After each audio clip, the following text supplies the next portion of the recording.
มาภาวนาพองน้อก็ดียุบลงไปภาวนาว่ายุบน้อก็ดีเราต้องการจะรู้ว่าต้นพองเป็นอย่างไรกลางพองเป็นอย่างไรสุดพองเป็นอย่างไรต้นยุบเป็นอย่างไรกลางยุบเป็นอย่างไรสุดยุบเป็นอย่างไร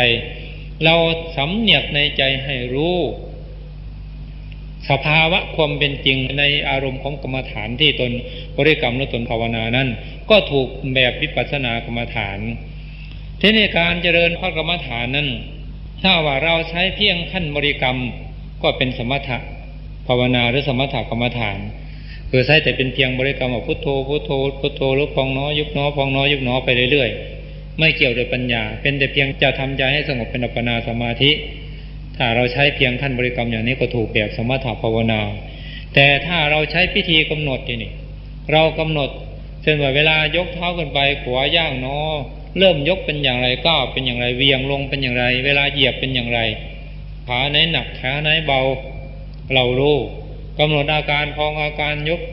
ต้นพองกลางพองสุดพองเป็นอย่างไรต้นยุบกลางยกสุดยุบเป็นอย่างไรเรากำหนดรู้อาการของมัน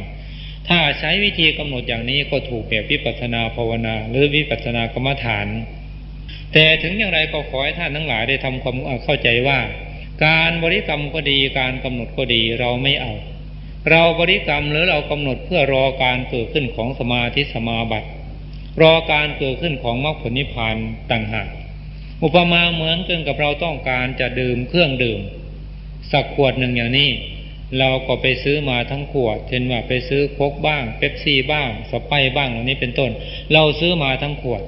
เมื่อซื้อมาแล้วเราก็เปิดดื่มแต่น้ำของมันเท่านั้นขวดเราก็ทิ้งไปข้อนี้ชั้นใด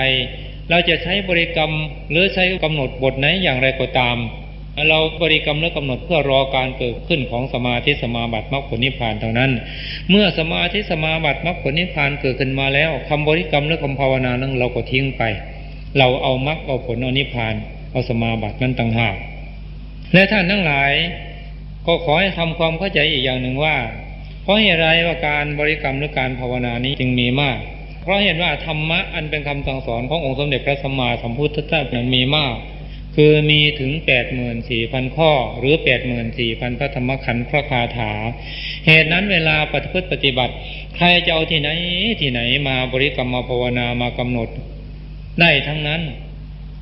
ใครจะบริกรรมอย่างไรภาวนาอย่างไรหรือกำหนดอย่างไรก็ตามผลที่ต้องการเหมือนกันหมดคือต้องการที่จะพ้นทุกข์ต้องการจะบรรลุพุทธอันไพบูลย์คือมรรคผลนิพพานเหมือนกันหมดอุปมาเหมือนกับคนทั้งหลายเกิดขึ้นมาแล้วต้องการเงินด้วยกันทั้งนั้นผู้ทำนาก็ต้องการเงินผู้ทำสวนก็ต้องการเงินผู้ทำไร่ก็ต้องการเงินพวกเย็บปักถักร้อยก็ต้องการเงินพวกเสริมสวยก็ต้องการเงินพวกเลี้ยงสัตว์ก็ต้องการเงินสร้างโรงงานอุตสาหกรรมก็ต้องการเงินผู้เดินรถก็ต้องการเงินผู้เป็นข้าราชการก็ต้องการเงินผู้ทำมาค้าขายก็ต้องการเงินหนักเข้าผู้ที่ไปลักขโมยไปปล้นไปจี้จับไปเรียกค่าไถ่ต้องการเงินด้วยกันทั้งนั้นแต่วิธีหาเงินของคนไม่เหมือนกันข้อนี้ฉันใดทุกคนเกิดขึ้นมาแล้วต้องการที่จะพ้นทุกข์ต้องการจะบรรลุสุขอันไพบูลย์คือมรรคผลนิพพานแต่เพราะว่าธรรมะมีมากการประพฤติปฏิบัติจึงไม่เหมือนกันเหตุนั้นก็ขอให้ท่านครูบาอาจารย์ทั้งหลายได้เข้าใจหลักการและวิธีการประพฤติปฏิบัติและการประพฤติปฏิบัติในพรรษานี้ก็อยากให้เป็นไปในแนวเดียวกันเพราะจะสะดวกในการสอบในการสอนว่ารูปโน้นก็ปฏิบัติอย่างโน้นรูปนี้ก็ปฏิบัติอย่างนี้ถ้าจะประพฤติปฏิบัติอย่างนี้ก็จึงว่าสภาวะธรรมที่ปฏิบัติมามันจะเสื่อมถ้าคิดอย่างนี้เดี๋ยวเข้าใจผิดหลายๆองค์ที่มาประพฤติปฏิบัติทั้งที่มาอยู่กับท่านว่าตั้งใจจะมาศึกษาแต่มาแล้วทิฏฐิมานะนั้นไม่ยอมลดเคยทำอย่างไรก็ทำอย่างนั้นไปเคยพูดอย่างไรก็พูดอย่างนั้นไม่ยอมเปลี่ยนนิสัยไม่ยอมทำตามคุณขอให้ภาวนาอย่างนี้เสียก่อนเถอะออกจากสำนักแล้วจึงค่อยภาวนาอย่างอื่นอธิบายให้ฟังเหมือนอธิบายมาแล้วแต่ก็ไม่ยอมเช่นพวกเคยเพ่งลูกแก้วอย่างนี้มาก็อยากเพ่ง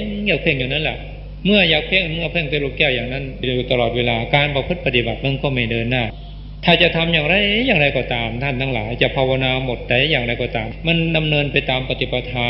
สู่ความพ้นทุกข์เหมือนกันหมดทั้งนั้นเลยแหละแต่ว่าข้อสำคัญขั้งแรกนี้เราต้องทำให้ถึงเสียก่อน ถ้าเราทำให้ถึงขั้งแรกแล้วต่อไปเราจะภาวนาอย่างไรได้ทั้งนั้นภาวนาทำอย่างนี้เราเคยเข้าฌานได้เคยเข้าปฐมฌานทุติยฌานตติยฌานจตุตฌานได้เคยเข้ารูปฌานที่1ที่2ที่3ที่4ได้เพราะว่าเราเคยประพฤติปฏิบัติมาแล้วทีนี้เมื่อเรามาได้อย่างนี้แล้วต่อไปเราจะเข้าสมาธินี่เราไม่ภาวนาเลยเรานั่งดูวัตถุใดอย่างหนึ่งก็ได้โดยที่สำรวมจิตนั่งเพ่งวัตถุนั้นๆจะเป็นนาฬิกาก็ได้เป็นพระพุทธรูปก็ได้ก็สามารถเข้าสมาธิได้เหมือนกันเคยเข้า24ชั่วโมงก็เข้า24ชั่วโมงได้เหมือนกันเคยเข้า12ชั่วโมงก็สามารถเข้า2ชั่วโมงได้เหมือนกันหรือไม่อย่างนั้นเราใช้คำภาวนาว่าขี้เกียจเนาะขี้เกียจเนาะขี้เกียจเนาะขี้เกียจเนาะแต่ที่จริงเราไม่ขี้เกียจแต่เราใช้คำภาวนาว่าขี้เกียจเนาะขี้เกียจเนาะก็สามารถเข้าสมาธิได้6ชั่วโมง12ชั่วโมง24ชั่วโมงเหมือนกันหรือว่าเราจะภาวนาว่าอยากตายเนาะอยากตายเนาะอยากตายเนาะแต่เราไม่อยากตายนะแต่เราใช้คำภาวนาว่าอยากตายเนาะอยากตายเนาะก็สามารถเข้าสมาธิได้6ชั่วโมง12ชั่วโมง24ชั่วโมงหรือ30ชั่วโมงได้เหมือนกันแต่เรามีข้อแม้อยู่ว่าต้องประพฤติปฏิบัติให้ถึงที่เสียก่อนให้ได้เสียก่อนจึงจะทำอย่างนี้ได้หากว่ายังไม่ได้ไม่ถึงเราจะมาภาวนาอย่างนี้ก็ทำไม่ได้เหตุนั้นขอให้ท่านทั้งหลายได้เข้าใจตามนี้ต่อไปองค์คุณของผู้ปฏิบัติถ้านักปฏิบัติธรรมต้องการที่จะให้การประพฤติปฏิบัติให้ได้ผลเร็วนั้นท่านทั้งหลายต้องเป็นผู้ประกอบไปด้วยองค์คุณสมบัติดังนี้คือ1ต้องมีสติมาคือมีสติสมบูรณ์กำหนดให้ทันปัจจุบันเราจะยืนเดินนั่งนอนกินดื่มพูดคิดทำจิตใดๆก็ตามกำหนดให้ทันปัจจุบันข้อที่2สัมปชาโนมีสัมปชัญญะรู้ตัวทั่วพร้อมคือจะยืนจะเดินจะนั่งจะนอนจะกินจะดื่มจะพูดจะคิดทำจิตใดๆก็ตามรู้ตัวทุกขณะเหมือนกับเราเขียนหนังสือสมมติว่าเราจะเขียนตัวกออย่างนี้เราต้องเขียนไปตามสติมันวาดไว้แล้วว่าตัวกอมีรูปร่างลักษณะอย่างนี้ก็เขียนไปในขณะที่เขียนแล้วก็รู้ตัวว่าเราเขียนถูกเขียนผิดก็รู้ตัวว่าเขียนผิดอันนี้เรียกว่าสัมปชาโนรู้ตัวทั่วพร้อมข้อที่3วิริยะคือความเพียรคือมีความหมั่นความขยันฉันทะพอใจทำกรรมฐานมีวิริยะแข็งใจทำกรรมฐานมีจิตตะตั้งใจทำกรรมฐานมีวิมังสาฉลาดในการทำกรรมฐานเมื่อท่านทั้งหลายตั้งอยู่ในองค์คุณทั้ง3ประการนี้ก็สามารถที่จะทำให้การประพฤติปฏิบัตินั้นได้ผลเร็วและรับรองว่าไม่เสียสติไม่เป็นบ้าแต่ถ้าขาดคุณธรรมทั้ง3ประการนี้อาจจะเป็นบ้าไปก็ได้เสียผู้เสียคนไปก็ได้หลวงพ่อคิดว่าท่านทั้งหลายคงไม่อยากเป็นบ้าคงไม่อยากเสียผู้เสียคนเมื่อท่านการทั้งหลายต้องการอย่างนี้ก็ขอจงตั้งอยู่ในองค์คุณทั้ง3ประการนี้คือ1มีสติทันปัจจุบัน2มีสัมปชัญญะรู้ตัวทั่วพร้อม3มีความเพียรต่อไปก็ขอเตือนสติท่านทั้งหลายคือเวลาประพฤติปฏิบัตินี้ขออย่าทำอิริยาบถให้ผิดปกติเราจะยืนเดินนั่งนอนกินดื่มพูดคิดทำจิตใดๆก็ตามก็ขอให้ใช้อิริยาบถในตามปกติธรรมดาอย่าให้คนอื่นรู้ว่าเราประพฤติปฏิบัติธรรมะคือหมายความเดินตามปกตินั่งตามปกติแต่เรามีสติสัมปชัญญะสำรวมอยู่ตลอดเวลารู้ตัวอยู่ตลอดเวลาไม่ให้ความโลภความโกรธความหลงเกิดขึ้นไม่ให้จิตใจมันวอกแวกปั่นไว้ไปตามอารมณ์ถ้าเราทำอิริยาบถให้ผิดปกติบางทีเดินช้าๆจะมาฉันเช้าบางทีจะมาฉันภัตตาหารในบางทีเพื่อนฉันเกือบเสร็จแล้วจึงมาถึงก็มีอันนี้เรียกว่าทำอิริยาบถให้ผิดปกติบางทีจะมาทำวัดเช้าทำวัดเย็นมาบอกวัดอย่างนี้เพื่อนจะเลิกกันเราจึงเดินมาถึงนี่เรียกว่าอิริยาบถผิดปกติถ้าไปอยู่บางแห่งอาจเขาจะถามว่าท่านอาจารย์ครับท่านเป็นโรคอะไรท่านเป็นโรคอัมพาตหรืออะไรเขาจะว่าเอาถ้าคนอื่นมาเห็นเราอย่างนี้เขาก็จะหาว่าเราเป็นบ้าเมื่อเป็นเช่นนี้ใครๆก็ไม่อยากมาประพฤติปฏิบัติการเผยแผ่พระศาสนาก็เป็นไปไม่ได้เหตุนั้นขออย่าทำให้อิริยาบถผิดปกติ2อย่าให้ความต้องการเกิดขึ้นเช่นเวลานั่งกรรมฐานก็ดีเดินโยกมก็ดีเราเผลอไปอยากได้เกินไปก็เป็นเหตุให้ความต้องการเกิดขึ้นเช่นว่าจะทำให้การเดินก็จงกรมครั้งนี้หรือนั่งสมาธิครั้งนี้จะให้สมาธิเกิดขึ้นจะให้วิปัสสนาญาณเกิดขึ้นจะให้เห็นพระไตรลักษณ์ จะเห็นอนิจจังทุกขังอนัตตาจะเห็นอริยสัจสี่จะเข้าสมาธิให้ได้เท่านั้นชั่วโมงเท่านั้นนาทีอย่างนี้เรียกว่าทำความต้องการให้เกิดขึ้นถ้าเราตั้งใจไว้อย่างนี้แล้วทำกรรมฐานมีผลเสียอยู่2ประการคือหนึ่งถ้าเกิดขึ้นตามที่เราตั้งใจไว้ก็เป็นเหตุให้เกิดโลภะเกิดวิสมโลภะเกิดตัณหาเกิดมานะทิฏฐิแต่ถ้าไม่เกิดตามความต้องการของเราก็เป็นเหตุให้เกิดโกสัสสะความเกียจคร้านเกิดโทมนัสความน้อยใจความแห้งผากใจความคับแค้นใจความขี้เกียจตามมาไม่อยากปฏิบัติพระกรรมฐานต่อไปเหตุนั้นก็ขออย่าให้ความต้องการเกิดขึ้น2อย่าเป็นผู้วิเศษเช่นว่าเราทำกรรมฐานอย่างนี้ครั้งนี้เราทำให้วิเศษกว่าเพื่อนเราจะให้บรรลุก่อนเพื่อนเราจะทำให้หูทิพย์เกิดขึ้นตาทิพย์เกิดขึ้นเราทำเพื่อจะให้รู้วาระจิตของผู้อื่นอะไรทำนองนี้ขออย่าได้คิดอย่างนี้หรือท่านใดที่เคยคิดอย่างนี้มาแล้วก็ขอความเมตตาให้เลิกคิดเสียก่อนในตอนนี้คือบางท่านอาจจะคิดว่าตนรู้หมดทุกอย่างครูบาอาจารย์คิดอย่างนั้นก็รู้ครูบาอาจารย์คิดอย่างนี้ก็รู้หรือท่านองค์นั้นคิดอย่างนั้นก็รู้ท่านองค์นี้คิดอย่างนี้ก็รู้ท่านองค์นั้นประพฤติปฏิบัติไปเป็นอย่างนั้นท่านองค์นั้นประพฤติปฏิบัติเป็นอย่างนี้ขอร้องถ้ามีความคิดอยู่อย่างนี้ในตัวหรือว่าเคยคิดอย่างนี้มาแล้วขอร้องอย่าเพิ่งคิดบางทีความคิดนั้นมันไม่ตรงกับเป้าหมายมันไม่ตรงกับความจริงเกิดเป็นวิปลาสขึ้นมาการปฏิทำให้เสียผู้เสียคนขึ้นมาถ้าเกิดวิปลาสแล้วก็เป็นบ้าอย่างเดียวเขาเรียกว่ากรรมฐานเป็นบ้าถ้าใครคิดอย่างนี้ส่วนมากเป็นบ้าถึงไม่เป็นบ้าถึงที่ก็เป็นบ้าไปแล้วถึง